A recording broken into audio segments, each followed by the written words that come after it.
এ রাজ্যের অনেকেরই যাদের এই নেপালে বিপর্যয়ের পর কোনো খোঁজ মিলছে না। নিখোঁজ হয়েছেন সার্ভে পার্কের বাসিন্দা স্বামী স্ত্রী মানস কুমার ঘোষ এবং দীপালি সরকার। মেয়ে থাকেন দিল্লিতে, পেশায় চিকিৎসক।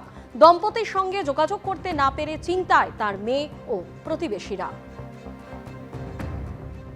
সার্ভে পার্কের বাসিন্দা মানস ঘোষ ওনার স্ত্রী দীপালি সরকার রওনা দিয়েছিলেন নেপালের উদ্দেশ্যে এবং সেখান থেকে মানস সরোবরে যাওয়ার কথা ছিল। পুলিশ এসেছিল, আপনাদের সঙ্গে যোগাযোগ করেছে? কালকে রাতে এসেছিল পুলিশ, এসে দেখে গেছে কোথায় থাকে না থাকে, এসে আমাদের বললো এরকম, নাহলে আমরা জানতে পারতাম না যে এরকম মিসিং হয়েছে, ওরা কোথাও ঘুরতে গেছে। তারপর আমরা ফ্ল্যাটে আরও লোকের থেকে জানতে পারলাম যে হ্যাঁ ওনারা ওই নেপালের ওদিকে ঘুরতে গেছে। তারপর ওনার মেয়ের সাথে কন্ট্যাক্ট করার পর জানা গেল যে ওরা সত্যিই ঘুরতে গিয়ে এমনি ডিজাস্টারে ফেসে গেছে।